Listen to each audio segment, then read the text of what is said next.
Praise lord madam, అందరికీ వందనాలు. ఆ దేవాదేవుడు మళ్ళీ ఒకసారి మనందరినీ ఈ క్రిస్మస్ సీజన్ లో ఆయన వాక్యం ధ్యానించుకునే కృప అనుగ్రహించినందుకు వందనాలు. అడ్వెంట్ లో ఫస్ట్ సండే వచ్చేసాం. మరి కొద్ది రోజులు క్రిస్మస్ సెలబ్రేషన్ జరుపుకోబోతున్నాం. మరి ఇంత చక్కని సంతోష సమయంలో మరొకసారి ఆయన వాక్యాన్ని ధ్యానించుకునే భాగ్యం అనుగ్రహించిన దేవాదేవునికి వందనాలు చెప్పుకుంటూ ఈరోజు మూల వాక్యం మత్తయి సువార్త 3వ అధ్యాయం 7వ వచనం. మత్తయి సువార్త 3వ అధ్యాయం 7వ వచనం.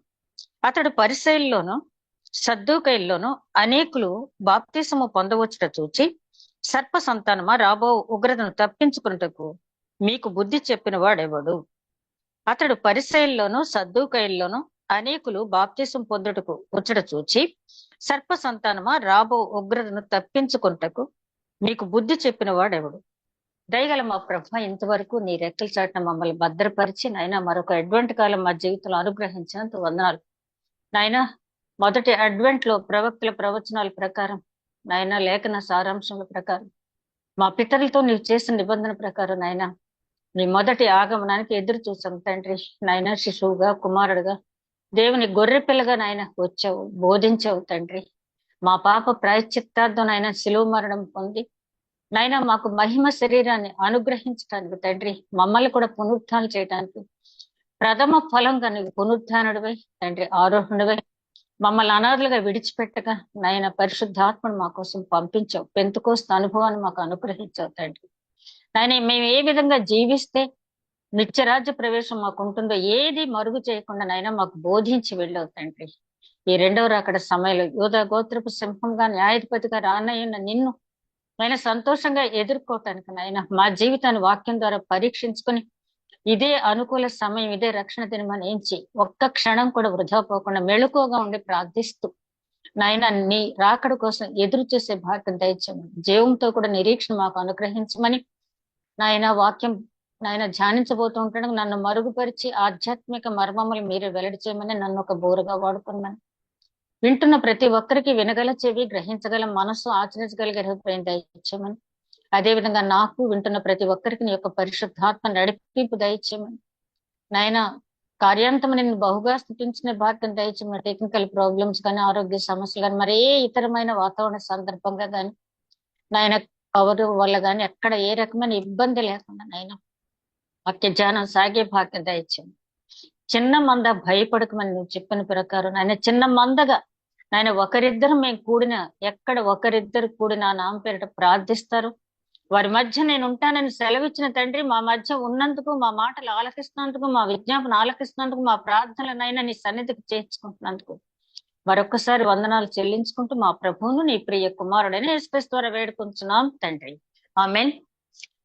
ఈరోజు జాన్ ద బాప్టిస్ట్ గురించి చెప్పాలనుకున్నాను. అయితే జాన్ ద బాప్టిస్ట్ ఒక్క వీక్ తోటి అయ్యేలాగా నాకు అనిపించలేదు. అంత స్పీడ్ గా కాకుండా 2 వారాలు అంటే ఫస్ట్ పార్ట్ ఈవేళ, సెకండ్ పార్ట్ కూడా కంటిన్యూ చేయాలి, నెక్స్ట్ వీక్ కంటిన్యూ చేయాలని దేవుని చిత్తమైతే అనుకున్నాను. ఈ వారం ఆయన జన్మ, అదే విధంగా ఆయన దేవుని పట్ల చూపించినటువంటి విధేయత, ఆయన బోధ, ఈ 3 అంశాలు మాత్రం టచ్ చేయాలని అనుకున్నాను. దేవుని చిత్తమైతే మరి ఆ పరిశుద్ధాత్ముడు నడిపించిన దాన్ని బట్టి ఆ వాక్య ధ్యానం చేసుకుందాం. జాన్ ద బాప్టిస్ట్ పుట్టుక గురించి మరి ఎలిజబెత్, అదే విధంగా జకర్యా గురించి ధ్యానించినప్పుడు చాలా వరకు మనం తెలుసుకున్నాం. వారిద్దరూ కూడా దేవుని ఆజ్ఞలను, న్యాయ విధులను అనుసరిస్తూ దేవుని ఎదుట నీతిమంతులుగా ఉన్నారని చెప్పి వారి గురించి చెప్పడం జరిగింది. కాబట్టి అట్లాంటి పవిత్రులైన తల్లిదండ్రులకు పుట్టినటువంటి బిడ్డ, వాగ్దాన పుత్రుడు. మరి జకర్యా అంటే అర్థం యెహోవా స్మరించునంటే యెహోవా జ్ఞాపకం చేసుకున్నాం. ఎలిజబెత్ అంటే దేవుని ప్రమాణము. మరి యోహాను అంటే దేవుడు దయగలవాడు, దేవుడు కృపగలవాడు అని అర్థం. అంటే ఈ 3 పేర్లు మనం ఒక్కసారి మీ 3 పేర్లకు అర్థాలు చూస్తే, దేవుడు మర్చిపోయే దేవుడు కాదు, తను చేసిన ప్రమాణాన్ని మర్చిపోయే దేవుడు కాదు, ఆయన దయ చూపించే దేవుడు, కృప చూపించే దేవుడు. కాబట్టి ఒక్కసారి మనకు ప్రమాణం చేశాడంటే మాట తప్పని వాడు మనుషుడు కాదు, ఆయన వాగ్దానం చేసిన వాడు నరుడు కాదు, నమ్మతగిన వాడు. కాబట్టి మనం ఎదురు చూస్తూ ఉన్నప్పుడు మరి ఆ ఆదిలోనే అబ్రహాం 20 సంవత్సరాలు నిరీక్షించవలసి వచ్చింది బిడ్డను పొందటానికి. అదే విధంగా మరి ఇస్సాకు రిబ్కాల జీవితంలో కూడా మనం చూసినట్టయితే వివాహమైన తర్వాత వారికి 20 సంవత్సరాలు బిడ్డలు లేరు. అలాగే హన్న, ఇలాగా మనోహర్, సంసోన్ తల్లి ఒక ప్రత్యేక కారణం వల్ల కొన్నిసార్లు ఆలస్యం కావచ్చు, కానీ ఆలస్యం అవుతుందే తప్పించి, అంటే ఆలస్యం అంటే ఆయన ప్రణాళిక ఉంది, ఆయనకు తెలుసు ఏ రోజున మనకి ఏదో అనుగ్రహించాలో. మనం ఆలస్యం అనుకుంటాం, ఆయన దృష్టిలో సరైన సమయంలో, కాలము సంపూర్ణమైనప్పుడు అంటాడు కదా, అలాగే సరైన సమయంలో ఏది చేయాలో ఆయనకు తెలుసు. మన జీవితాన్ని ఆయన చిత్తానికి వదిలిపెట్టినప్పుడు మనకు ఎంత కృప ఆయన అనుగ్రహిస్తాడు. ఈ ముగ్గురు జీవితాల ద్వారా మనం చూసినట్టయితే మరి శతాధిక వృద్ధులైనటువంటి జకర్యా, ఎలిజబెత్ నిష్ఠా గరిష్టమైన జీవితం జీవించి దేవుని ఆజ్ఞలందు భయభక్తులు కలిగి జీవిస్తూ ప్రధాన యాజకుడుగా యెహోవా ఎదుట మరి పరిచర్య చేశాడు, యాజక ధర్మం చేశాడు, నీతిమంతుడుగా ఉన్నాడు జకర్యా. మరి ఎలిజబెత్ గురించి చూస్తే ఆమె కూడా అహరోను కుమార్తె, అంటే అహరోను వంశాన్ని నుంచి వచ్చింది, అహరోను హైరార్కీ నుంచి. ఆమె పవిత్రురాలు. ఎలాగ పవిత్రాలు మరి క్రింద వచనాల్లో కూడా ఒకసారి మనం జ్ఞాపకం చేసుకుందాం. ఇట్లాంటి జంట నుంచి వచ్చినటువంటి యోహాను, ఈ యోహాను అనే పేరు పాత నిబంధనలో కూడా యెహోనాను అని ఉంది. యెహోనాను అంటే దావీదు కాలంలో యెహోనాను అనే పేరు గలవాడు 11 మంది ఉన్నారు. ఈ న్యూ టెస్ట్మెంట్ కి వచ్చేటప్పటికి గ్రీక్ భాషలో రాసేటప్పటికి అది యోహాను, జాన్.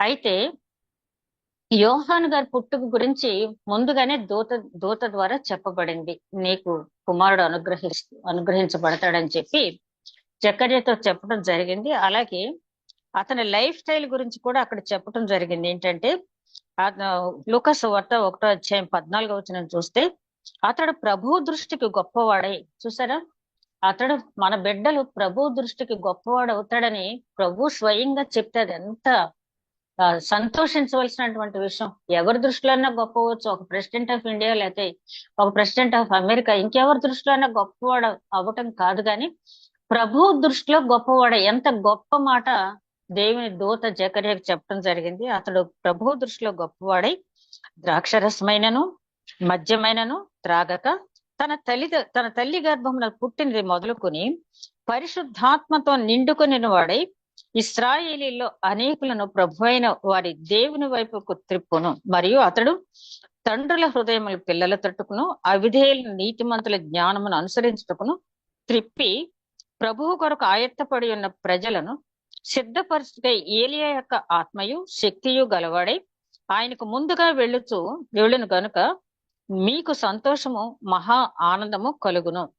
అతడు పుట్టినందున అనేకులు సంతోషించదురు అని జకర్యాకి దూత ద్వారా ఆ గబ్రియల్ దేవదూత చెప్పారు. ఏంటంటే, నీకు పుట్టిన కుమారుడు ప్రభు దృష్టిలో గొప్పవాడు, అతను పుట్టిన మొదలుకొని ద్రాక్షారసమైనను మద్యమైనను త్రాగడు. అతడు పుట్టింది మొదలుకొని తల్లి గర్భంలో ఉన్నది మొదలుకొని పరిశుద్ధాత్మ పూర్ణుడై పరిశుద్ధాత్మ బలంతో ఉన్నాడు ఆయన. అదే విధంగా ఆయన ఏం చేస్తాడంటే తండ్రుల హృదయం పిల్లల తట్టు. ఈ మాట మనం చూస్తే చాలా సార్లు పరిశుద్ధ గ్రంథంలో యేసుక్రీస్తు చెప్పిన ఉపమానాల్లో తండ్రులు అనే మాట యూదులకు ఉపయోగించడం జరిగింది.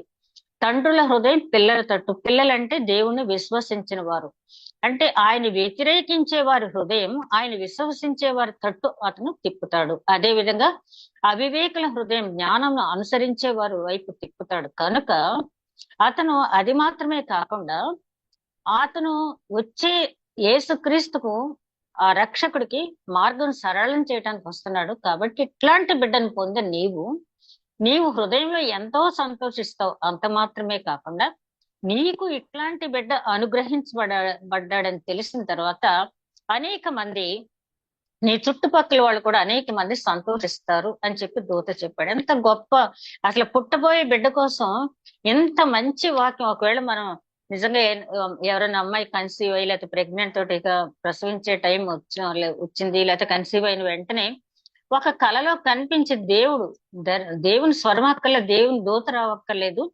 కలలో కనిపించి అమ్మాయి నీకు పుట్టబోయే బిడ్డ ఇలా ఉంటాడు, ఇలా ఎదుగుతాడు, ఇంత గొప్పవాడు అవుతాడని చెప్పి ఆ తల్లికి పట్టలేని ఆనందం కదా. ఆమె ఆ భర్తతో చెప్పినప్పుడు తండ్రిగా అతనికి కూడా పట్టలేని ఆనందం కదా. ఆ తల్లిదండ్రులు ఇద్దరు కూడా ఎంతో సంతోషిస్తారు. అలాంటిది మరి వీరు ఇంతకాలం నిరీక్షించినందుకు ఎట్లాంటి బిడ్డను పొందబోతూ ఉన్నారు. గబ్రియల్ దేవదూత చెప్పాడంటే ఆయన సొంత మాటలు కాదు కదా, దేవుడు నేర్పించిన మాటలు. దేవుని సముఖం నుంచి వచ్చాను నేనని చెప్పాడు కదా ఇక్కడ ఈ లూకాసు సువార్తలో. నేను దేవుని సముఖం నుంచి పంపబడిన గబ్రియల్ దేవదూతను, నీవు నా మాట నమ్మలేదు కనుక అన్ని సంభవించే వరకు నీవు మాట్లాడలేవు అని చెప్పడం జరిగింది. కాబట్టి ఇక్కడ మనం ఆలోచించినట్టయితే యోహాను గారు ఎట్లా ఉంటారు, ఏం చేస్తారు అనేది ఆ 14వ వచనం నుంచి మనకి 17వ వచనం వరకు కూడా రాయబడి ఉంది. అది ఆ తర్వాత ఆయన లైఫ్ స్టైల్ చూసినట్టయితే అరణ్యంలో నివాసం ఉంటూ ఒంటె రోమముల గల వస్త్రాన్ని ధరించి అడవి మిడతలను ఆహారంగా తింటూ అడవి తేనెను త్రాగుతూ ఉన్నాడు. అంటే మనం చదవగానే అబ్బో అడవి మిడతలు తింటం ఏంటి అని చెప్పి మనం అనొచ్చు. కానీ ఆహారపు అలవాట్లు ఒక ప్రాంతానికి చాలా వ్యత్యాసాలు ఉంటాయి. మనం తినే ఆహారాన్ని అబ్బో వీళ్ళు ఇది తింటున్నారు ఏంటి అనేవాళ్ళు ఉంటారు కదా. మరి మొన్నైతే నేను ఒక దగ్గర చూసాను ఒక వీడియో. మనం వాటర్ మెలన్ తెచ్చుకుంటే ఆ లోపల ఉన్నటువంటి ఆ పింక్ కలర్ గుజ్జు తింటాం, గింజలు పడేస్తాం, ఆ పై పెచ్చు కూడా పడేస్తాం. కానీ ఒక కంట్రీ వాళ్ళు ఆ గుజ్జును పడేస్తున్నారు, పై పెచ్చు తింటున్నారు, గింజలను ఆరబెట్టుకుని వాళ్ళు ఫ్రై చేసుకుని తింటారు. అంటే ఆహారపు అలవాట్లు ఒక ప్రాంతానికి చాలా డిఫరెంట్ గా ఉంటాయి. అలాగా ఈయన అడవి మిడతలు తింటూ తేనె త్రాగుతూ ఒంటె రోమముల గల వస్త్రాన్ని ఈయన ధరించాడు. ఈ వస్త్రధారణ మనం చూసినప్పుడు రాజుల 2వ గ్రంథంలో 1వ అధ్యాయంలో 8వ వచనం మీద తర్వాత చూడండి, అక్కడ ఒక ప్రవక్త గురించి చెప్పబడింది. ఆ ప్రవక్త పేరు ఏలియా. ఆయన వస్త్రధారణ ఏంటంటే గొంగళి కప్పుకొని తోలు బెల్ట్ తగిలించుకుని ఉంటాడు ఆయన, లెదర్ బెల్ట్ తగిలించుకుని ఉంటాడు, గొంగళి కప్పుకొని ఉంటాడు ఆయన. ఆ నడుము పట్టి అంటారు కదా, ఆ తోలు పట్టి కట్టుకుని ఉంటాడు. అట్లాంటి వస్త్రధారణ అంటే దాన్ని బట్టి కూడా కొంతమంది నువ్వు ఏలియావా అని అడగటం జరిగింది. అలాగే ఈయన పుట్టిన వెంటనే మరి పద్ధతి ప్రకారం 8వ రోజున సున్నతి అనేది చేయటం జరిగింది. అన్ని కూడా యాజ్ యూజువల్ గా చేయటం అనేది జరిగింది. ఆ తర్వాత ఈయన గురించి మనం ఆలోచించినప్పుడు చాలా సింపుల్ లైఫ్. ఇక్కడ మనం ఇందాక చదివాం కదా, అతను పుట్టింది మొదలుకొని ద్రాక్షారసమైనను మద్యమైనను ముట్టడు అని ఎందుకు స్పెసిఫిక్ గా చెప్పారు అంటే దేవుడు ఇతన్ని ఏర్పాటు చేసుకుంటున్నాడు. ఎలాగా ఒక నాజీర్గా ఏర్పాటు చేసుకుంటున్నాడు. నాజీర్గా ఏర్పాటు చేసే వ్యక్తి ఎలా ఉండాలి అనేది సంఖ్యాకాండం 6వ అధ్యాయం 1వ వచనం నుంచి 7వ వచనం వరకు మీరు తర్వాత చదవండి. సంఖ్యాకాండం 6వ అధ్యాయం 1వ వచనం నుంచి 7వ వచనం వరకు అక్కడ రాయబడింది ఏంటంటే ద్రాక్షరసమైనను మద్యమైనను తినకూడదు, ద్రాక్ష పండ్లు తినకూడదు, అవి డ్రై ఫ్రూట్స్, డ్రై గ్రేప్స్ గాని పచ్చి ద్రాక్ష పళ్ళు గాని డ్రై ఫ్రూట్స్ గాని తినకూడదని చెప్పడం జరిగింది. అదే విధంగా ద్రాక్ష తీగ నుంచి వచ్చినటువంటి ఏ ప్రోడక్ట్ కూడా తినకూడదు. నాజీర్గా ప్రత్యేకింపబడిన వాడు ద్రాక్ష పళ్ళు తినకూడదు, పచ్చి ద్రాక్ష గాని ఎండు ద్రాక్ష గాని తినకూడదు, అదే విధంగా మద్యం ముట్టకూడదు, ద్రాక్షరసం తాకూడదు. అంతకంటే ఎక్కువ అసలు దాంట్లో ఆ ద్రాక్ష తీగ నుంచి వచ్చిన ఆ పెచ్చు గాని దాంట్లో ఉన్నటువంటి ఏ పదార్థం కూడా అసలు టచ్ చేయకూడదు నాజీర్గా ఉన్నవాడు. అలాగే అతని తల మీద మంగళ కత్తి అనేది వెయ్యకూడదు, అంటే జుట్టు పొడవుగా పెంచాలి. ఇవన్నీ కూడా నాజీర్గా చేయబడే వ్యక్తిని, అంటే వ్రతం అంటాం కదా, ఆ వ్రత దీక్ష అంటే దేవుని గురించి. కొంతమంది జీవితాంతం నాజీర్లుగా ఉండేవాళ్ళు ఉంటారు. ఆ రోజులో కొంతకాలం మాత్రమే నాజీర్గా ఉంటానని మొక్కుకునే వాళ్ళంట. ఆ కొంతకాలం ఉండేవాళ్ళు ఇలాంటివి పాటించాలి. ఇప్పుడు కూడా చూస్తాం కదా, కొన్ని మార్గాల్లో, కొన్ని సిద్ధాంతాల్లో, కొన్ని మతాల్లో ఒక 40 రోజులు, ఒక 70 రోజులు, అలాగే మనం కూడా లెంటన్ డేస్ మనం తీసుకుంటాం కదా. ఆ వ్రత దీక్ష అనేది ఎలా ఉండాలి, ఆ వ్రత దీక్ష తీసుకున్నవాడు, ఆ నాజీర్గా ప్రత్యేకింపబడిన వాడు ఎట్లా ఉండాలి అనేది అక్కడ వివరించబడింది. సరే, మనకి ఇక్కడ ఒక్కసారి మనం ఆలోచిస్తే ఎలిజబెత్ పవిత్రురాలు అని చెప్పటానికి మనకి ఇక్కడ మంచి ఉదాహరణ ఏంటంటే, మరి సంసోన్ తల్లి మనోహ భార్య, ఆవిడ పేరు అక్కడ రాయబడలేదు, ఆమెకు దర్శనం వచ్చినప్పుడు అక్కడ ఏంటంటే నువ్వు ఆ బిడ్డ పుట్టే వరకు మద్యం త్రాగకూడదు, ద్రాక్షరసం తీసుకోకూడదు అని కొన్ని కండిషన్స్ చెప్తారు. మరి ఇక్కడ కండిషన్స్ ఎలిజబెత్ కి ఎందుకు చెప్పలేదు దేవదూత అంటే, ఇప్పుడు వెజ్ పూర్తిగా తినే వాళ్ళకి పచ్చని చెప్పేటప్పుడు అమ్మ నువ్వు నాన్ వెజ్ తినొద్దు అని చెప్పక్కర్లే, ఎందుకంటే ఆవిడ తీసుకున్నది వెజే కాబట్టి. అలా కాకుండా నాన్ వెజ్ తినే వాళ్ళకి అమ్మ కొంతకాలం వెజ్ మాత్రమే తీసుకోవాలని చెప్తారు, ఎందుకంటే అపత్యం చేయటానికి. కాబట్టి ఇక్కడ ఎలిజబెత్ గురించి మనం ఆలోచించినప్పుడు ఆమెకు దేవదూత ఈ జాగ్రత్తలు ఎందుకు చెప్పలేదు? తన గర్భాన్ని పుట్టేటటువంటి కుమారుడు నాజీర్గా ఉండాలి అంటే ఆ తల్లికి జాగ్రత్తలు తీసుకోవాలి, తీసుకోవాల్సిన జాగ్రత్తలన్నీ అక్కడ మనం చూస్తాం, సంవత్సరం తల్లికి చెప్పింది. ఆ జాగ్రత్తలు ఇక్కడ ఎలిజబెత్ కి ఎందుకు చెప్పలేదు అంటే ఆమె పవిత్రురాలు. ఏ రకమైన ఆ రోజుల్లో కొంతమంది లేడీస్ కి ఈ అలవాటు ఉండొచ్చు. అందుకనే హన్నా ప్రార్థన చేసుకుంటా ఉంటే, విజ్ఞాపన చేసుకుంటా ఉంటే ఏలి ఎంతకాలం మత్తురాలువై ఉండు అంటాడు కదా. అలాగంటే ఆ రోజులో లేడీస్ కూడా ఉండవచ్చు.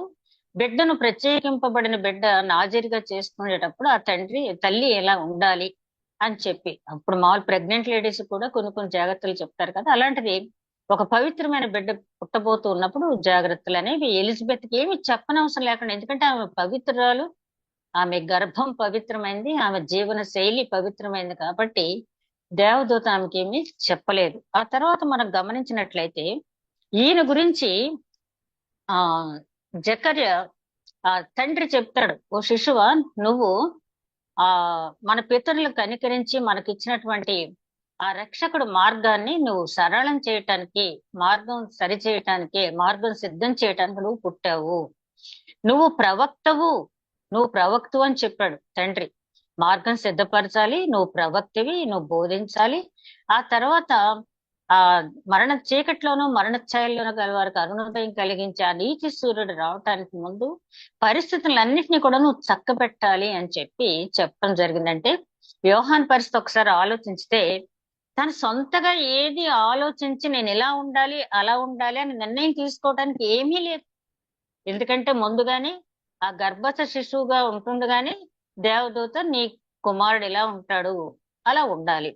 అదే విధంగా తండ్రి ఏం చెప్పాడు, నువ్వు ఆ రక్షకుని మార్గం సిద్ధం చేయడానికి వచ్చావు కాబట్టి నువ్వు అలా ఉండాలి, నువ్వు ప్రవక్తగా ఉండాలి, మరి నువ్వు ఒక విశిష్టమైనటువంటి జీవితం నువ్వు కలిగి ఉండాలి అని చెప్పి ఆయన చెప్పడంతో ఇక యోహాన్ గారు ఏంటంటే ఆ దేవదూత చెప్పిన మాటలు, అదే విధంగా తండ్రి చెప్పిన మాటల ప్రకారం ఇంకా కూడా చెప్పి ఉండొచ్చు జకర్య. ఎవరి గురించి అయితే యెషయా ప్రవక్త ప్రవచించాడో అతనే నీవు అని కూడా చెప్పి ఉండొచ్చు. ఎందుకంటే ప్రవక్త అయిన యెషయా రాసిన గ్రంథం మనం గమనించినట్లయితే ప్రవక్త అయిన యెషయా రాసిన గ్రంథంలో 40వ అధ్యాయం చూస్తే 40వ అధ్యాయంలో 3వ వచనంలో చూస్తే ఆలకించుడి, అడవిలో ఒకడు ప్రకటించుతున్నాడు ఎట్లనగా అరణ్యంలో యెహోవాకు మార్గము సిద్ధపరచుడి, ఎడారిలో మా దేవుని రాజమార్గము సరళం చేయడి, ప్రతి లోయను ఎత్తు చేయవలను, ప్రతి పర్వతమును ప్రతి కొండను అణచవలెను, వంకరవి చక్కగాను కరుకైనవి సమముగాను ఉండవలెను, యెహోవా మహిమ బయలుపరచబడును, ఒకడను తప్పకుండా సర్వ శరీరులు దాన్ని చూచెదరు, ఇలాగన జరుగునని యెహోవా సెలవిచ్చుచున్నాడు. ఆలకించుడి, ప్రకటించమని ఒకడు ఆజ్ఞ ఇచ్చుచున్నాడు. ఇక్కడ వరకు చూస్తే మనం అంటే ఈ ప్రణాళిక అంతా కూడా ఇప్పుడు నాజరేతు మేనిఫెస్టో అంటాం కదా, యేసుక్రీస్తు గురించి చెప్పగానే మనం లూకా సువార్త 4వ అధ్యాయం 19వ వచనం ఆయన ఎందుకు వచ్చాడో ఈ లోకానికి ఆయన చెప్తాడు. అలాగే ఇక్కడ యెషయా గ్రంథంలో ఈ జాన్ ద బాప్టిస్ట్ గురించి చెప్పిన మాట మనం చూస్తే ఎట్లనగా అరణ్యంలో యెహోవాకు మార్గము సిద్ధపరచుడి. యెహోవాకు అంటే ఇక్కడ దేవుని కుమారుడికి. ఎడారిలో మా దేవుని రాజమార్గం సరళం చేయడి. సరళం అంటే సరళం చేయటం అంటే ఏం చేస్తాము, ఎత్తుగా ఉంటే దాన్ని చదును చేస్తాము, ఏమైనా రాళ్ళు అలాంటివి ఉంటే దారి నడవటానికి అభ్యంతరకరంగా ఏమున్నాయో వాటిని అన్నిటి కూడా తొలగించేస్తాం. అంటే హృదయాల మార్పులు తీసుకురావాలి, ఆ రాజ్యంలో చేరబోయే వారికి హృదయ మార్పు అనేది రావాలి. ప్రతి లోయను ఎత్తు చేయవలను, ఎవరైతే దీనులై ఉన్నారో, ఎవరైతే అణగారిపోయి ఉన్నారో, ఎవరైతే దీన మనసు కలిగి ఉన్నారో వాళ్ళని ఓదార్చి ఆ పై మాటలు అంటాడు కదా, యెరూషలేముతో ప్రేమగా మాట్లాడి ఆమె యుద్ధకాలం సమాప్తమయ్యను, ఆమె దోష రుణము తీర్చబడెను. అంటే యేసుక్రీస్తు రాగానే ఏం జరుగుద్ది, దీనులు తలెత్తుకొని తిరగగలరు, గర్విష్ఠులైన అడిచేస్తారు. ఇదే మాటలు మనం మరియమ్మ గారు చేసినటువంటి ప్రార్థన లూకా సువార్తలో ఎలిజబెత్ దగ్గరికి వెళ్ళినప్పుడు చేసిన ప్రార్థనలో కూడా కొంచెం అటు ఇటుగా మాటలన్నీ కూడా మనం చూస్తాం. ఎడారిలో మా దేవుని రాజ్యము సరళం చేయుడు. ఎడారిలో అంటే ఎడారి వంటి మనుషుల మధ్య, ఎడారి వంటి ప్రపంచంలో దేవుని మార్గం సరళం చేయుడి, ప్రతి లోయను ఎత్తు చేయవలను, ప్రతి పర్వతమును ప్రతి కొండను అణచవలెను. ఎవరైతే అబ్బో నా అంతటి వాడు లేడని ఎవరైతే గర్విష్ఠులుగా ఉన్నారో వాళ్ళని అణచాలి. అదే విధంగా వంకరవి చక్కగాను కరుకైనవి సమముగాను ఉండవలెను. యెహోవా మహిమ బయలుపరచబడును, ఒకడును తప్పకుండా సర్వ శరీరంలో దాన్ని చూచెదరు. ఇదే మాట మనం అపోస్తుల కార్యాల గ్రంథం 1:8 కూడా చూస్తాం.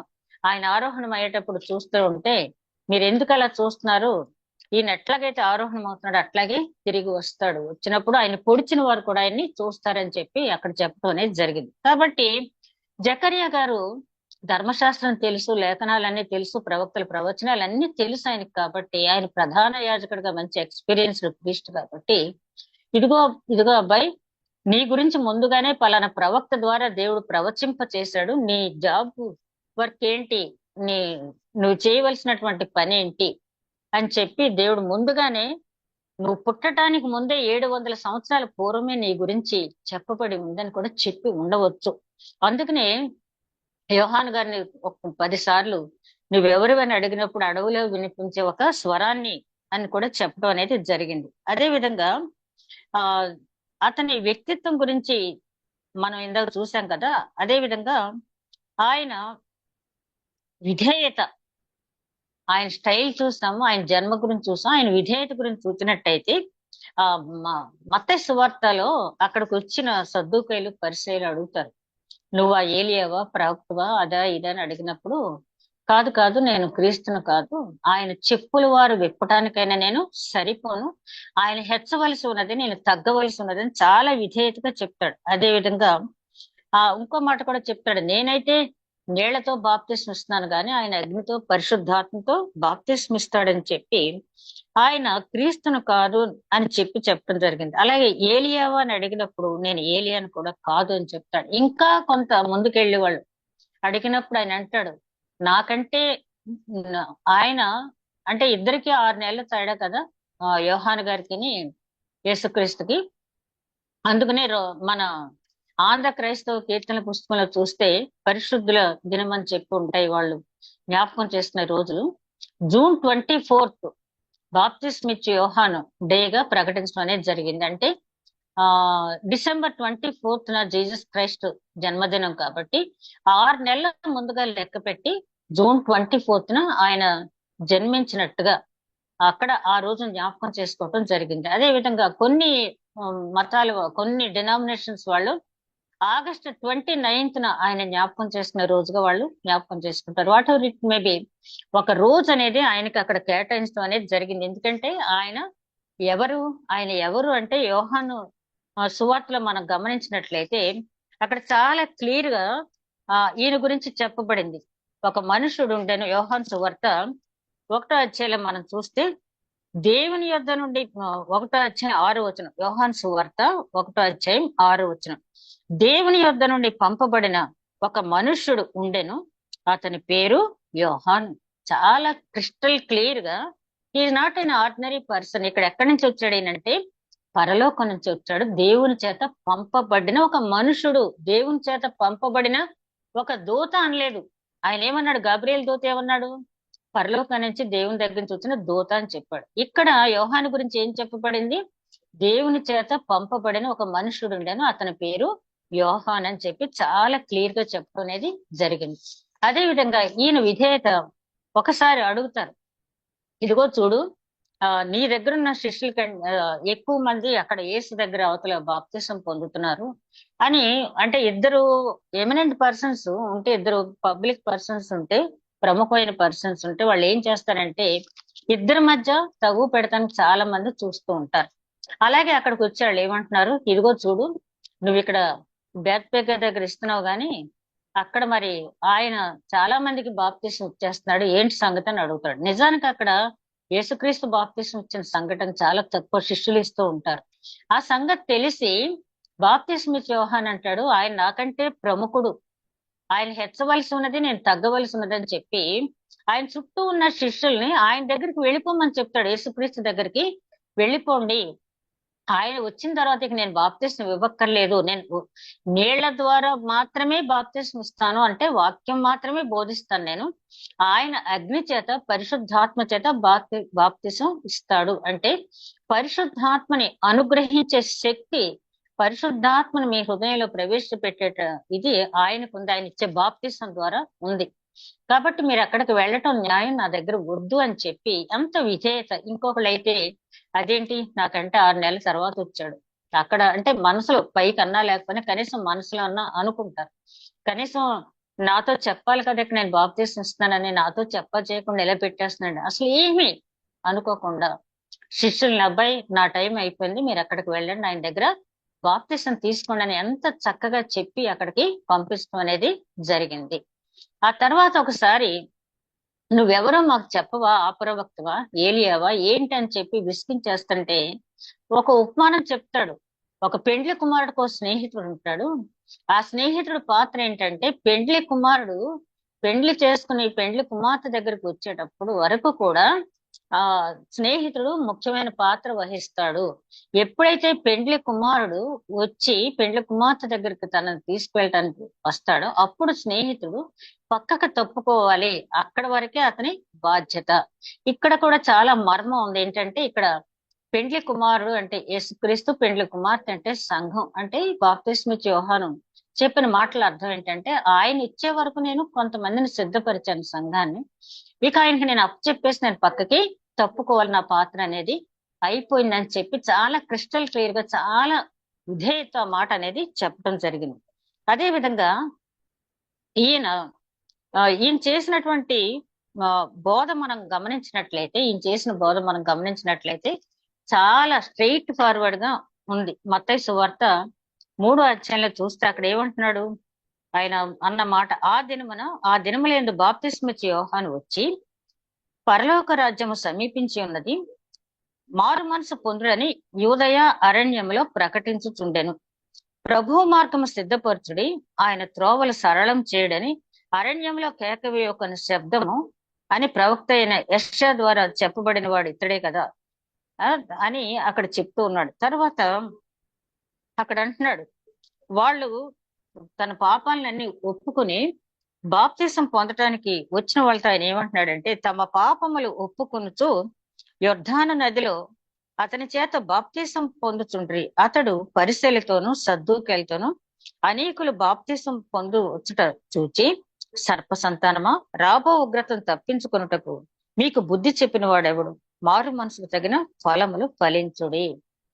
ఆయన సాధారణంగా ఇంతమంది వస్తే, ఈ రోజులో అయితే బాప్తిసం పొందడానికి వస్తే అబ్బా రండి చాలా మంది, నేను ఎంతమందికి బాప్తిసం ఇచ్చాను అంతమందికి బాప్తిసం ఇచ్చానని చెప్పుకోవటానికి, లేకపోతే పేపర్స్ లో ఫోటోలు వేయించుకోవటానికి, పలానా ఆయన ఎన్ని వేల మందికి బాప్తిసం ఇచ్చారో తెలుసా అని చెప్పుకోవటానికి, అది చాలా అంటే వెతకపోయిన తీగ కాలికే తగిలింది అన్నట్టుగా నేనేమి ప్రయత్నం చేయకుండా, నేనేమి ప్రయాసపడకుండా ఎంతమంది నా దగ్గరకు వచ్చేస్తారు. వచ్చిన వాళ్ళు మామూలు వాళ్ళు కాదు, మామూలు జనం వచ్చారు, పరిసయ్యులు వచ్చారు, సద్దూకాయలు వచ్చారు. ఆహా అని ఆ భాగ్యం ఏంటి, బాప్తిసం ఇచ్చే యోహాను పరిసయ్యులకి సద్దూకాయలకి కూడా మరి బాప్తిసం ఇచ్చాడని నా పేరు మారుమోగిపోద్దని చెప్పైనా అనుకోలేదు. నిజంగా ఈ వాక్యం వింటా ఉంటే ఈ రోజు బోధకులు ఈ మాటని ఎంత వరకు వారు పరిగణనలు తీసుకుని చెప్తున్నారో బోధ పరిశీలించుకోవాల్సిన అవసరం ఉంది. ఎప్పుడు కూడా మీకు ఇక్కడికి వస్తే నమ్ముకుంటే మీకు కార్లు వస్తాయి, మేళ్ళు వస్తాయి, లేకపోతే ఇంకేదో కలుగుద్దని చెప్పే బోధలే తప్పించి, లేకపోతే శారీరక స్వస్థత గురించి చెప్పడమే కానీ మారు మనసు గురించి బోధలు చేసేవాళ్ళు చాలా తక్కువైపోయిన రోజులు. ఆయన చాలా స్పష్టంగా చెప్తున్నాడు, ప్రభు మార్గం సిద్ధపరచుడి, ఆయన త్రోవలు సరళం చేయడని అరణ్యములో కేకలు వేయి ఒకని శబ్దము అని ప్రవక్త అయిన యెషయా ద్వారా చెప్పబడిన వాడితడే. వాళ్ళు వచ్చారు, వస్తే వాళ్ళతో ఏమంటున్నాడు, వాళ్ళ వచ్చిన జనం అంతా ఏం చేస్తున్నారు, వాళ్ళ పాపాలు ఒప్పుకొని క్షమాపణ పొంది బాప్తిసం తీసుకుంటున్నారు. సామాన్యులతో మాట్లాడలేదు. కానీ ఈయనన్న మాట ఏంటంటే, అక్కడ వచ్చిన యూదుల్లో పరిసయ్యులు సద్దూకేలతో చాలా స్ట్రైట్ ఫార్వర్డ్ గా మాట్లాడుతున్నాడు. ఎందుకంటే ఈ పరిసయ్యులు సద్దూకేలే యేసుక్రీస్తుని ఒప్పుకోవటానికి నిరాకరించి వాళ్ళు చాలా రకాలుగా సంఘాలను హింసించినటువంటి మనుషులు వాళ్ళు. కాబట్టి ఏదో బాప్తిసం తీసుకుంటే అయిపోద్దని వచ్చారా, నిజంగా మనస్ఫూర్తిగా రక్షకుని అంగీకరించారని టెస్ట్ చేయడానికి ఆయన అంటున్నాడు అనమాట. అయితే ఇతనికి ఈ శక్తి ఎలా వచ్చింది, ఇతనికి ఈ శక్తి ఎలా వచ్చింది అని మనం గమనించినట్లయితే లూకాసు వార్త 3వ అధ్యాయంలో మనం గమనిస్తే అక్కడ అరణ్యంలో కేక వేయుచున్న యొక్కని శబ్దము అని ప్రవక్తని యెషయా వాక్య గ్రంథం అందు వ్రాయబడింది. ఇది జరిగను. అతడు తన బాప్తిసం పొందవచ్చిన జన సమూహంతో సర్ప సంతానం అని మాట్లాడాడు. అదే విధంగా దేవుని వాక్కు అతని దగ్గరికి వచ్చెను. దేవుని వాక్ అతని దగ్గరికి వచ్చింది. అంటే దేవుని వాక్కే దగ్గరికి వచ్చినప్పుడు ఇక అతను పలికే మాటలు సొంత మాటలు కాదు కానీ బాప్తిస్మ ఇచ్చే యోహాను దేవుడు తన ఏ మాట చెప్పమంటే ఆ మాటే చెప్తున్నాడు. సర్ప సంతానమా, రాబో ఉగ్రత నుంచి తప్పించుకోవటానికి మీకు బుద్ధి చెప్పిన వాడేవాడు. నిజానికి బుద్ధి చెప్పిన వాడేవాడు బాప్తిస్మ ఇచ్చే యోహాను చెప్పినటువంటి మాటలు వినే వచ్చారు వీళ్ళు. అయితే ఆయన ఏమంటున్నాడంటే మాటలు విన్నారు, బాప్తిసం తీసుకుంటున్నారు, కానీ అక్కడతోటే సరిపోదు. మారు మనసుకు తగిన ఫలములు ఫలించండి, మారు మనసు తగిన ఫలములు ఫలించండి. మరి బాప్తిస్మిచ్ యోహాను తన ప్రసంగం ఇక్కడి నుంచే మొదలు పెట్టాడు. యేసుక్రీస్తు కూడా దేవుని రాజ్యం సమీపిస్తూ ఉంది కాబట్టి మారు మనసు పొందండి అని చెప్పి ఆయన కూడా చెప్పడం జరిగింది. ఏ క్రిస్టియన్ కి అల్టిమేట్ గోల్ నిత్య జీవ ప్రవేశం కాబట్టి ఆ నిత్య జీవ ప్రవేశానికి కావాల్సింది మారు మనసు. కాబట్టి నేనేం చెప్తున్నాడంటే మారు మనసుకు తగిన ఫలాలు మీరు ఫలించండి, లేకపోతే ఇదిగో గొడ్డలి చెట్ల వేరును పెట్టబడి ఉంది, ఫలించని ప్రతి చెట్టు నరకబడి అగ్నిలో వేయబడుతుంది అని చెప్పి ఆయన చేట ఆయన చేతిలో ఉంది. ఆయన తీర్పు తీర్చే సమయంలో అక్కడ మనం గమనించినట్లయితే మత్తయి సువార్త 3వ అధ్యాయంలో మీరు అబ్రహాము మాకు తండ్రి అని మీలో మీరు చెప్పుకుంటున్నారు, కానీ అబ్రహాంకి ఈ రాళ్ల వల్ల పిల్లల్ని పుట్టిస్తాడు అంటున్నాడు. ఎందుకు అబ్రహాం మాట ఇక్కడ ఎందుకు ఎత్తాడు ఆయన అంటే మనం యోహాను సువార్త 8వ అధ్యాయంలో చూస్తాం. మేము ఎవరికి బానిసలం కాదు, మేము అబ్రహాం సంతానం అంటారు. అప్పుడు యేసుక్రీస్తు ఏమంటాడంటే ఆయన అబ్రహాం గురించి చెప్తున్నారు మీరు, అబ్రహాం నిజంగా మీరు అబ్రహాం సంతానం అయితే అబ్రహాం చేసే పనులే మీరు చేస్తారు, కానీ మీరు చేయటం లేదు. మీ తండ్రి అబద్ధమునకు జనకుడు అంటాడు. అబద్ధానికి జనకుడు ఎవరు? అపవాది. ఎక్కడ అబద్ధం ఆడేశాడు? ఫస్టే అబద్ధ ప్రవక్త ఆదికాండం 3వ అధ్యాయంలో ఇది నిజమా అని అడిగి అవ్వమని, ఆ పండు తింటే చస్తారని చెప్పి దేవుడు చెప్పాడు అంటే చావనే చావరు అని చెప్పాడంటే మొట్టమొదటి అబద్ధ ప్రవక్త అపవాది. ఆ అపవాది పిల్లలు మీరు, ఎందుకంటే ఆదాము హవ్వ నుంచి వచ్చినటువంటి జనరేషన్ కాబట్టి మీరు అందులో మీరు మారు మనసు పొంది మీరు క్షమాపణ పొంది మీరు రక్షింపబడకపోను ఎంతసేపు కూడా మీరు ఆ సంతానం కింద లెక్క. కాబట్టి మీరు ఆ సాతానుకు చెందిన వాళ్ళే, మీ తండ్రి అబద్ధానికి జనకుడు అని చెప్పాడు. అదే మాటని ఇంకో పద ప్రయోగం చేసి ఇక్కడ బాప్తిస్మ ఇచ్చే యోహాను ఉపయోగిస్తున్నాడు. అపవాది ఏ రూపంలో ఉంది అక్కడ? సర్పం. సర్ప సంతానం అంటే అపవాది చెందిన వారు, మీరు దైవ సంతానం మీరు కాదు. ఎందుకంటే మీరు దేవుని పిల్లలైతే దేవుని క్రియలు చేస్తారు, కానీ మీరు అది చేయట్లేదు కాబట్టి మీరు అపవాది సంతానం అని చెప్పి అక్కడ ఆయన చెప్పడం అనేది జరిగింది. అలా చెప్పి ఆయన అంటున్నాడు. తర్వాత కింది వచనాల్లోకి వస్తే అబ్రహాం అబ్రహాం అంటున్నారు. అబ్రహాంకి ఈ రాళ్ల వల్ల కూడా పిల్లని దేవుడు పుట్టించగలడు అంటే అక్కడ ఇది అబ్రహాముని తక్కువ చేసి కాదు, కానీ అబ్రహాం కంటే గొప్పవాడినని చెప్తున్నాడు. అది మీరు మారు మనసు తగిన ఫలములు ఫలించడి. అబ్రహాం మాకు తండ్రి అని మీలో మీరు చెప్పుకొని తలచవద్దు. దేవుడు ఈ రాళ్ల వల్ల అబ్రహామునకు పిల్లలను పుట్టించడని మీతో చెప్పుతున్నాను. ఇప్పుడే గొడ్డలి చెట్ల వేరును ఉంచబడింది కనుక మంచి ఫలములు ఫలించిన ప్రతి చెట్టు నరకబడి అగ్నిలో వేయబడును. మారు మనసు నిమిత్తము నేను నీళ్లలో మీకు బాప్తిస్మ ఇస్తున్నాను. అయితే నా వెనుక వచ్చేవాడు నాకంటే శక్తిమంతుడు, ఆయన చెప్పుల వారు మొయిటికైనా నేను పాత్రుడను కాను. ఆయన పరిశుద్ధాత్మలోను అగ్నితోనూ మీకు బాప్తిస్మ ఇచ్చును. ఆయన చేట ఆయన చేతిలో ఉన్నది. ఆయన తన కళ్ళమును బాగుగా శుభ్రం చేసి గోధుమలను పొట్టులో పోసి ఆరిన అగ్నితో పొట్టును కాల్చివేయనని మీతో చెప్తున్నాను. చేట అంటే న్యాయపీఠం. ఇక్కడ కళ్ళము అంటే ప్రపంచంలో ఉన్న వాళ్ళందరినీ ఆయన తూర్పార పడతాడు. పట్టి శ్రేష్టమైన గింజలనేమో కొట్లో చేరుస్తాడు, పనికిరాని వాటిని అగ్నితో కాల్చి వేస్తాడని చాలా చక్కగా, అంటే ఇది ఇంకా జరగవలసి ఉంది. బాప్తిస్మ యోహాను చేసిన బోధలో ఆయన పరిశుద్ధాత్మతో అగ్నితో బాప్తిస్మ ఇస్తాడనేది ఎవరైతే దాన్ని పొందటానికి అర్హత ఉందో వారు పొందుతున్నారు. అయితే ఈ న్యాయ తీర్పు అనేది ఆయన రెండవ రాకడ సమయంలో జరుగుద్ది కాబట్టి అది ఇంకా జరగవలసి ఉంది. చాలా అంటే ఎంత క్లియర్ గా చెప్పాడంటే ఆయన,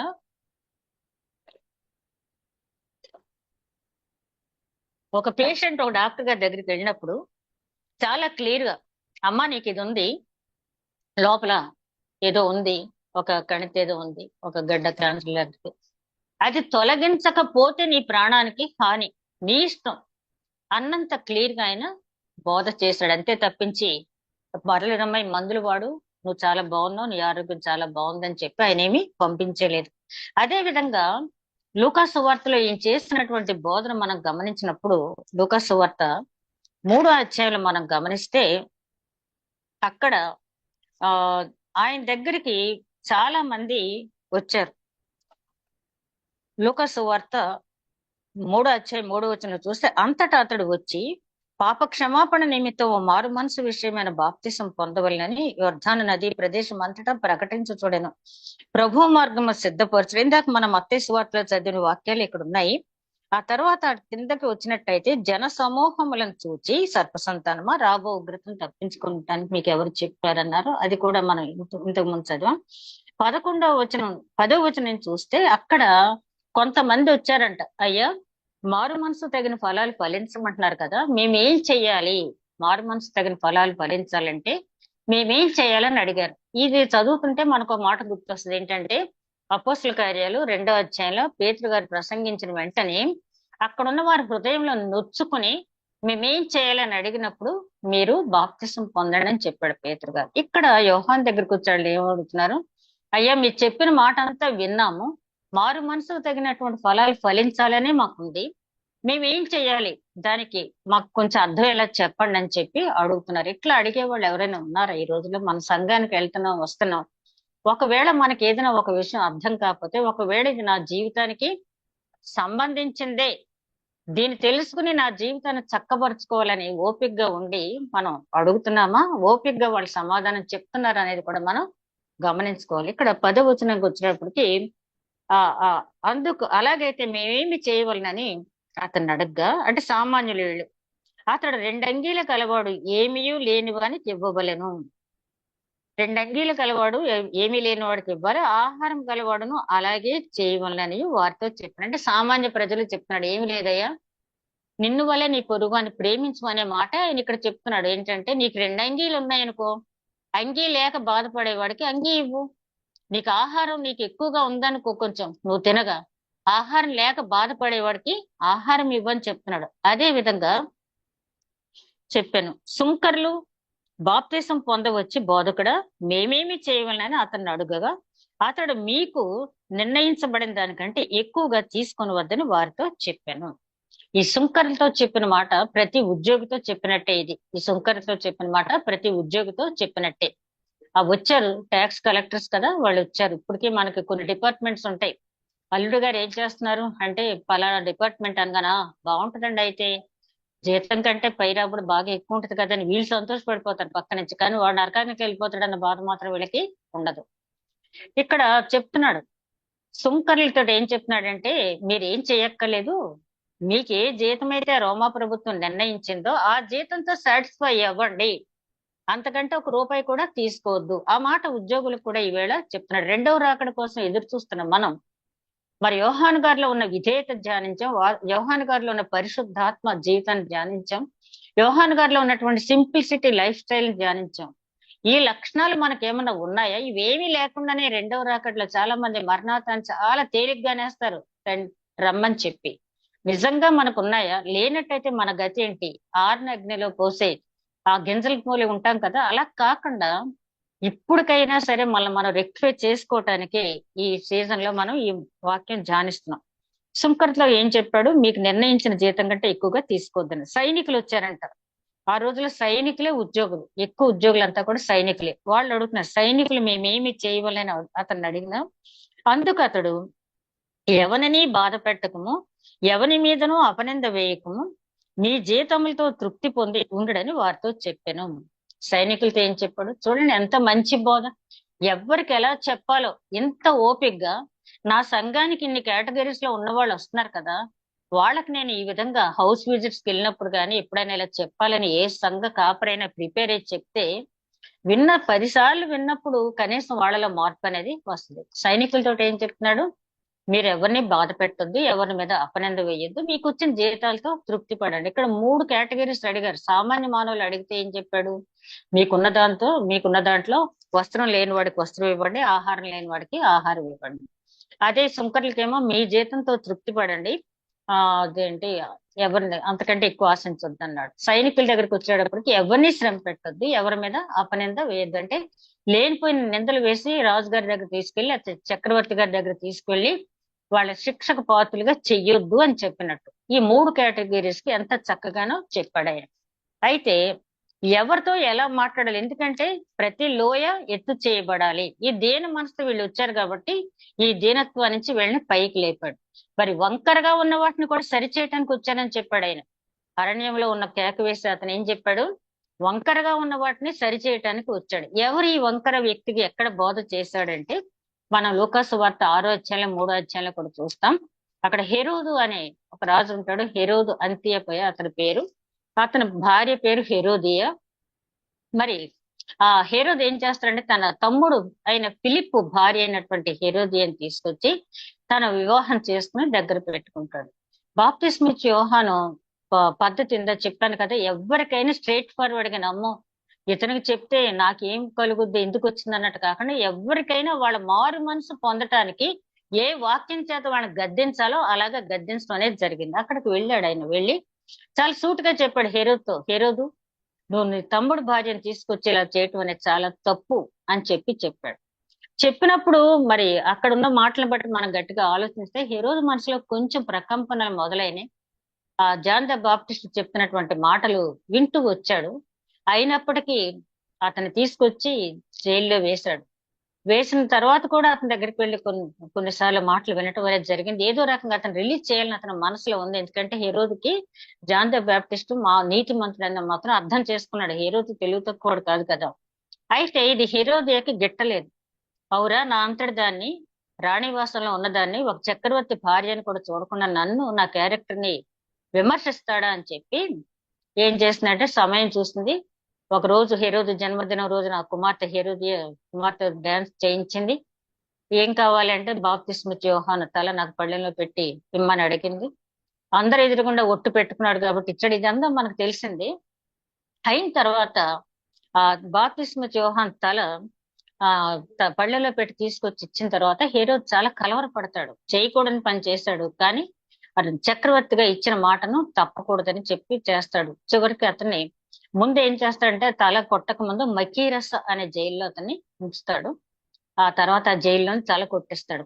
తర్వాత మత్తయి సువార్త 14వ అధ్యాయంలో మనం చూస్తే అక్కడ హెరోదు కలవరపడిన విషయం మనకు గుర్తొస్తుంది. ఏంటంటే బాప్తిస్మిచ్చి యోహాను చేసే క్రియలన్నిటిని చూసి ఇతను సందేహం లేదు, ఇతను యేసుక్రీస్తు చేసే అద్భుత కార్యాలు సూచక్రియలు చూసి సందేహం లేదు, నేను ఏ బాప్తిస్మిచ్చి యోహాన్ని తల కొట్టించి చంపించానో అతనే తిరిగి జన్మించాడు, అతనే యేసుక్రీస్తు, కాబట్టి అతనే ఈ సూచక్రియలు చేస్తున్నాడని చెప్పి చాలా కలవరపడతాడు. ఆ కలవరంతో ఒకసారి అరితే అనే రాజు మీద దమస్కు రాజు మీదకి యుద్ధానికి వెళ్తాడు. గవర్నర్ మీద వెళ్ళి అక్కడ చాలా ఘోరమైన స్థితిలో ఓడిపోతాడు. యూసిఫస్ అనే థియాలజిస్ట్ ఏమంటాడంటే అసలు హెరోదు వ్యక్తిత్వానికి లేకపోతే హెరోదుకున్న స్టామినాకి ఆ అరితేరాజు దగ్గర ఓడిపోవాల్సిన పరిస్థితి కాదు, కానీ అతనికి ఉన్నటువంటి మానసిక స్థితి ఆ రకంగా ఓడిపోయేటట్టు చేసింది. అంటే దేవుని నిర్ణయం అని చెప్పి అక్కడ చెప్పడం అనేది జరిగింది. అదే విధంగా అంటే ఇక్కడ మనం చూస్తే ఎవరికి ఏ రకంగా బోధించాలో ఆ రకంగా ఆయన బోధించినట్టుగా చెప్తాం. అలాగే జాన్ ద బాప్టిస్ట్ క్రీస్తు 26 నుంచి ఆయన మొదలుపెట్టి ఆయన పరిచర్య మొదలు పెట్టాడు. చాలా తక్కువ కాలమే ఆయన ప్రకటించాడు. యేసుక్రీస్తు ఎలాగైతే 3.5 సంవత్సరాలు బోధించాడో జాన్ ద బాప్టిస్ట్ కూడా చాలా తక్కువ కాలమే బోధించాడు. అయినప్పటికీ చాలా రిమార్కబుల్ ప్రీచింగ్ అంటాం కదా, చాలా చక్కటి పరిచర్య చేశాడు. ఎంత కాలం చేశాడు అన్నది కాదు, కానీ మంచి క్వాలిటీ ఉన్నటువంటి ప్రీచర్ గా ఆయన పనిచేశాడు.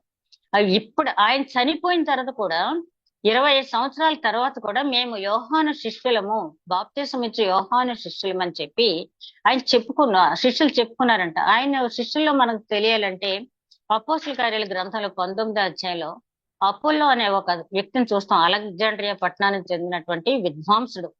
అతను యోహాను గారి చేతే బాప్తిసం పొందుతాడు. అయితే అగ్ని బాప్తిసం, పరిశుద్ధాత్మ బాప్తిసం ఆయన తెలియలేదు కాబట్టి అక్కడ అకుల ప్రిస్కిల్లా మళ్ళీ అపోలోకి బోధిస్తారు, అది వేరే సంగతి. అలాగే ఎఫెసు అనే పట్టణంలో 12 మంది పురుషులు ఈయనకి శిష్యులుగా ఉన్నారని, అది కాకుండా ప్రపంచ వ్యాప్తంగా జాన్ ద బాప్టిస్ట్ శిష్యులు ఎంతో మంది ఉన్నారు. యూదుల పండుగలు జరిగినప్పుడల్లా యోహాన్ దగ్గరకు వచ్చేవాళ్ళంట. ఆ తర్వాత కూడా యోహాను మరణించిన తర్వాత కూడా వాళ్ళంతా ఒక దగ్గర గ్యాదర్ అయ్యి మేము యోహాను శిష్యులం అని చెప్పి వాళ్ళు చాలా గొప్పగా చెప్పుకునే వాళ్ళంట. ఈయన బోధించిన బోధ చూస్తే పౌలు గారు చెప్తారు కదా, హృదయ సున్నతి కావాలి, ఏదో చిలకరింపు బాప్తిసం, ముంచుడు బాప్తిసం అది కాదు, కానీ హృదయంలో సున్నతి అనేది కావాలి. మనం చూస్తే యెహోషువ గ్రంథంలో చూస్తే అక్కడ ఆకోర్ అనే వ్యక్తి, ఆకోర్లో సంఘటన చూస్తే అక్కడ జరిగినటువంటి సంఘటన ఆ చాలా చిన్న విషయానికి శపితం అయిపోద్ది వంశం అంతా కూడా. ఎందుకు అంటే వాళ్ళకి అంతకుముందే సున్నతి జరిగింది, కానీ హృదయాన్ని సున్నతి జరగలేదు కాబట్టి ఆ దొంగతనం అనేది జరగటం అనేది జరిగింది.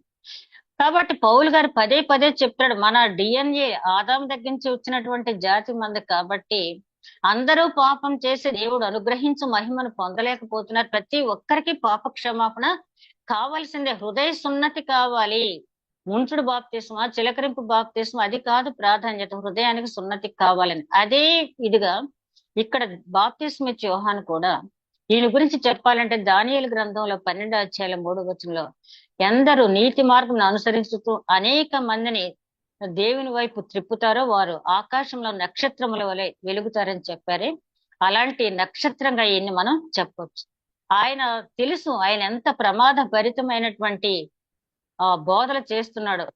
అయితే ఆయనకు ముందుగానే సిద్ధం చేయబడినటువంటి కరికులం అది. నువ్వు ఇలాంటి బోధ చేయాలి, వంకర వాటిని సరిచేయాలి, ఎత్తుని దించాలి, లోయని పెంచాలి, ఇది నీ ప్రణాళిక అని చెప్తారు. కాబట్టి ఆ బోధ చేశాడు. ఏనైనా కూడా ఒకవేళ ఉంటే భూమి మీద ఉంటాను, లేదంటే దేవుడి దగ్గరికి వెళతాను అనే ఒక కృత నిశ్చయంతో ఒక బోధకుడు కమిట్మెంట్ తో బోధిస్తే ఎంత ప్రభావం కనపడుతో అంతటి ప్రభావితమైనటువంటి పరిచర్య అని చేశాడు. ఈ రెండవ రాకడకు సిద్ధపడుతున్న మనం, రెండవ రాకడ కోసం ఎదురు చూస్తున్న మనం యోహాను గారి యొక్క తల్లిదండ్రుల్ని, అదే విధంగా యోహాను గారు జీవించిన జీవన విధానాన్ని, యోహాను గారి యొక్క ఒబీడియన్స్, ఆయన ఎంత ఒబీడియంట్ గా క్రీస్తు గురించి ఎంత రెచ్చగొట్టినా కూడా నేనేం తక్కువవాడని కాదు అని ఆయన ఏమి చెప్పలేదు. ఆయనకు ఆయన తగ్గించుకుని ఎంత బాగా చెప్పాడో ఆ విధేయత ఉన్న వాళ్ళే దేవుని రాజ్యాన్ని స్వతంత్రించుకోగలరు. కాబట్టి ఆ విధేయత. రెండవది బోధ. మనం నిజంగా ఎవరన్నా ప్రేమిస్తే స్నేహితుడు మేలు కోరి గాయపరుస్తాడంట, పగవాడు ముద్దులు పెట్టుకుంటాడు, స్నేహితుడు మేలు కోరి గాయపరుస్తాడు. కాబట్టి మనం నిజంగా మన పొరుగు వాడిని ప్రేమించినట్లయితే వాళ్ళలో మారు మనసు కలిగి మారు మనసు తగిన ఫలాలు వాళ్ళు పొందాలి, వాళ్ళని చూడేసి మనం ఆనందించాలి. వాళ్ళు కూడా మనతో పాటు ఆ మేఘారూఢుడై వచ్చినటువంటి ఆ యేసుక్రీస్తు మనతో పాటు ఎత్తబడే సంఘంలో ఉండాలి. అంటే బాప్తిస్మ ఇచ్చే యోహాను గారి జీవితాన్ని మనం ఆదర్శంగా తీసుకున్నట్టు, పరిచర్యలు మనకు ఆదర్శం యేసుక్రీస్తు. ఆ పరిచర్య అనేది ఒక పరిచర్య చేస్తున్నప్పుడు ఏ లక్షణాలు మనకు ఉండాలనేది తీసుకుని చేసినట్టయితే ఆ రెండవ రాకడికి మనం సిద్ధపడటమే కాకుండా అనేక మందిని సిద్ధపడి నీతి మార్గంలో తిప్పడానికి మనకి అవకాశం ఉంటుంది. అట్టి నడిపింపు దేవుడు మనకి అనుగ్రహించను గాక.